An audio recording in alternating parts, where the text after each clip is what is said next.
Hannah, and we are continuing our home buying series tips today.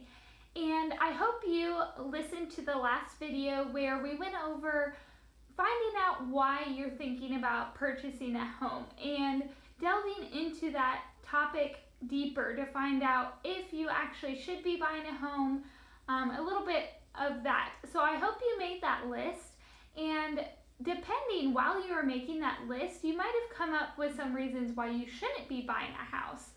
One of those topics is what I want to talk about today, because I hear this as a reason why a lot of younger people especially don't want to buy a house. And that reason is typically because they say they don't want to be tied to one location. And I think that can be a valid reason, but I don't think that's necessarily a valid reason for not buying a house, because I definitely was not sure about staying in the area when I first bought my first house. And I think you can definitely buy a house when you're not sure if you want to stay in the area. On the flip side, it can be a good reason because you never know what could happen, and sometimes you may need to move quickly, and you can't necessarily do that when you own a house. So I wanted to go into this topic a little bit further and kind of delve into the misconceptions I hear. So with that, talking about buying a house, a lot of young people say, I'm either fresh out of college or I just started a new job and I don't really know where it's going to lead me. I want to be able to move if I need to.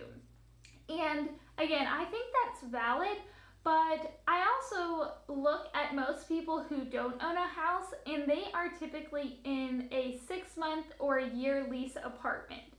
That is a significant commitment, just almost as much as owning a house. And yes, you don't have a large loan tied to that, but you also have a lot of fees involved if you break that lease agreement. So just because you're not buying a house does not mean you're not tied to a location for a certain amount of time.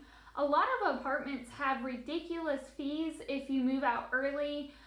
They won't return your security deposit. All kinds of different things can be involved if you have a 6 or a year or even a 2-year lease somewhere. So just because you don't own a house does not mean that you are avoiding the pain of moving quickly and having costs incurred.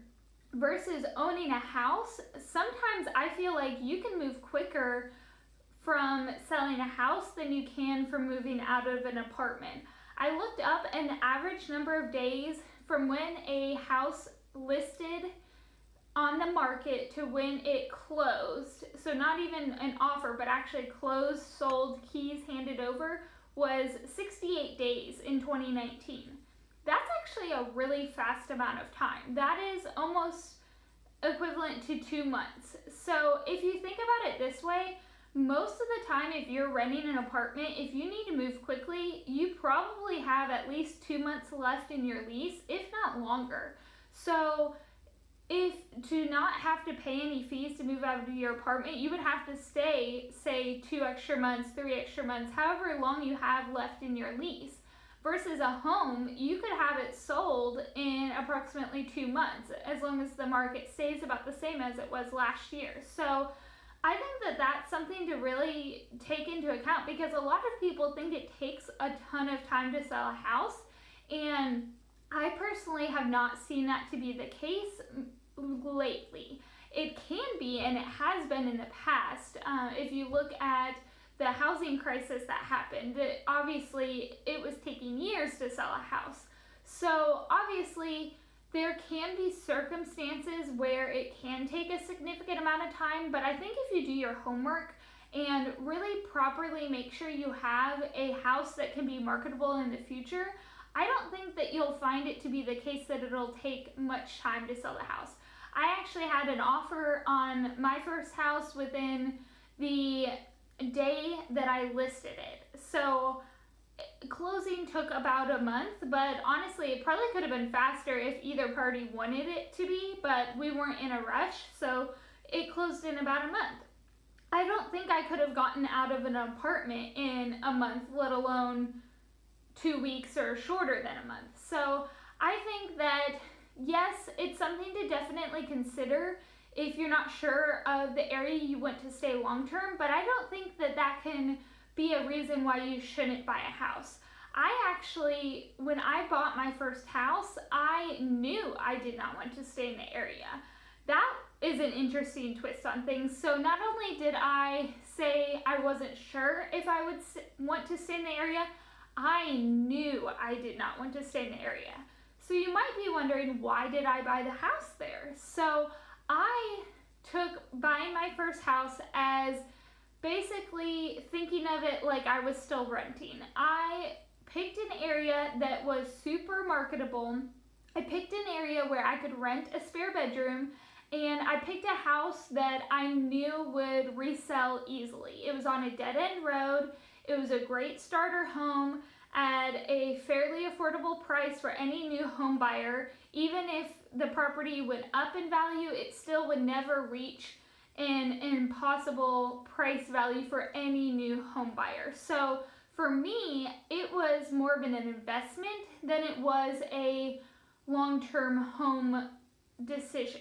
So that's something else to keep in mind. Maybe think about the opposite. Maybe think about, hey, I know I don't want to stay in an area long, but maybe it can be more affordable for me to purchase a house and resell it in 2 to 3 years.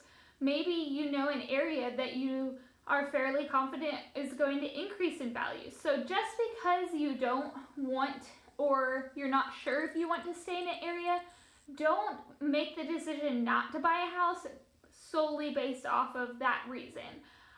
Again, you can make a lot of money by flipping a house or reselling it, especially after 2 years, because you don't have taxes. So I'll go into more of the number side of the decision in some other videos, but again, think about those reasons why you don't want to buy a house, and then think about it on the opposite side, and maybe it is a reason to buy a house. So I know it might be a little conflicting information now. I keep telling you to write down reasons why you want to buy a house and think about the other side as to why maybe you shouldn't. And then also I'm telling you to look at the reasons why you shouldn't and maybe look at the opposite and find out why you should buy a house. So again, it's not a cut and dry, yes, you should buy a house, no, you shouldn't buy a house. Just look at all the sides and think about the options that are available on both sides of those things. Because again, just because you don't want to stay in an area doesn't mean that you should not buy a house there. So stay tuned for my next video. Again, if you have any questions about if you should buy a house, if you should not buy a house, if you have any questions about the process of buying a house, please comment them in my Facebook group because I want ideas for my next videos. Stay tuned for the next one, and I'll see you there. Have a great day.